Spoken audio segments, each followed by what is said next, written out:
I thought I would go over some of the plants that have done well in my rock garden over the years. I've had 7 years to kind of watch the successful ones succeed and the less successful ones, die off. I'll start with Delaria right here, also called Pasqueflower. This thing, I planted this, believe it or not, way over there 7 years ago, one batch. It is volunteered throughout the rock garden. It's volunteered throughout the yard. I let it go. It's a pretty cool flower, very aggressive, almost like dandelion in terms of aggression, but it looks a lot better. Native grasses, I don't have the names of these grasses. I planted two clumps of grass 6 years ago, and you can see it's spread throughout the garden. It looks nice. Looks nice throughout the fall. I'll go over here, and this is called Artemisia. It's in the sage family. Nice ground cover, pretty aggressive. Irises, those are not native, but they cover ground too. Here we've got Spiderwort.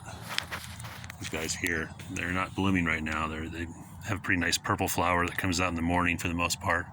I planted one plant of these, and you can see how they've spread throughout the garden. Fairly impenetrable clump in here.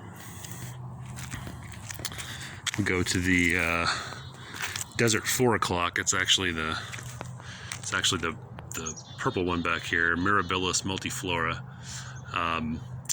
It doesn't really volunteer much. It has volunteered a little bit. I think I planted 2 of these, but it makes a nice big clump like this. Attracts a lot of pollinators. Right next to it's probably the showpiece of the garden, though it's in a die-off stage right now. This is a evening primrose. Beautiful yellow flowers that once these guys die off, they'll come back, and they do volunteer. Here's a little, it's kind of cool. This hasn't really gone. This was a dwarf Pinion Pine. It's started at about 6 inches high, and now it's about a foot high. So it's, after 6 years, not growing very much, which is kind of what I wanted. I didn't want a huge giant bush.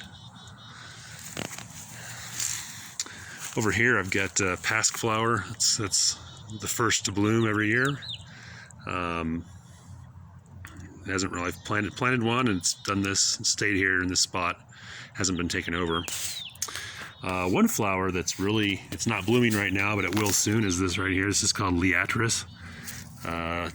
Prairie Blazing Star, I think. I think I planted 2 of those plants 7 years ago, right in there, and they have grown immensely, spread throughout the garden. Beautiful volunteers. They attract monarch butterflies around July into August. Really cool plant. One of my personal favorites, it's kind of hard to see and it's not really blooming right now, is this little guy here. This is it's in the aster family. I don't have the actual name, but you can see that it forms some pretty nice clumps, very strong, impenetrable clumps, and beautiful flower for April. Really kind of opens up the season and holds its own once you plant it. Here we've got the Echinacea. I think I planted 2 of those, and they kind of have held their own, but they don't really volunteer. Another one of my favorites is the sulfur flower, which is this guy here. It's past its peak. I planted this, it was just a single little clump. Now you can see the size of that clump. It's probably 3 feet or about 1 meter in diameter. Huge, beautiful, May flowers. Good plant. Back in here we have a successful one called the lead plant. It's more of a bush. It does form short-lived blooms that I think occur in early June. But it's been a nice, strong member of the garden. Let's see, what else do we have? Over here, our geranium. These aren't blooming right now, but they tend to bloom in April and May. A little aggressive, a lot of volunteers. I end up pulling them out. Got some Columbines. I didn't really, I planted a couple, and they've just been volunteering ever since. You can see over here, these are actually desert columbines. These guys here, tiny compared to the big Colorado columbine. They've been volunteering aggressively as well. This is, I forget what this is called, some kind of the hummingbirds like this little flower here. I forget the name of it, unfortunately.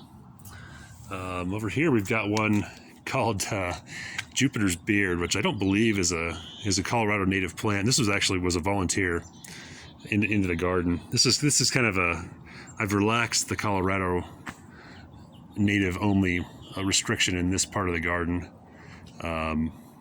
But yeah, this was a volunteer, and it's almost too aggressive. So I may have to pull some of that out. Over here I've got a ground cover, and I cannot remember the name of this ground cover, but it is a native plant. It's a very showy flower into May and through June. You can see this is spread from one single clump into a good size clump. So that's not an exhaustive list, but that's several of the plants that have kind of taken over the garden over the years. It's interesting. A lot of the I thought this would be a sort of a little alpine garden, but I've kind of turned out to just let it do its thing. And some of the alpine plants have survived. I guess I should show you those up in the front. I can't remember all the names, but there's some pretty cool ones. I put some planting pockets here in the front, which is one part of a hardscape. So you can see over in this direction, I got phlox. These are not phlox are not blooming right now. They bloom in April. This is a steppable thyme plant. It's pretty cool. I just planted one clump, and it's really been spreading. I've got a couple of these little I don't even know what to call them, but Erigeron, sandwort. Yeah, these are both sandwort here. Pretty cool plants. Those have grown from just one planting. Again, more of that kind of hummingbird plant there.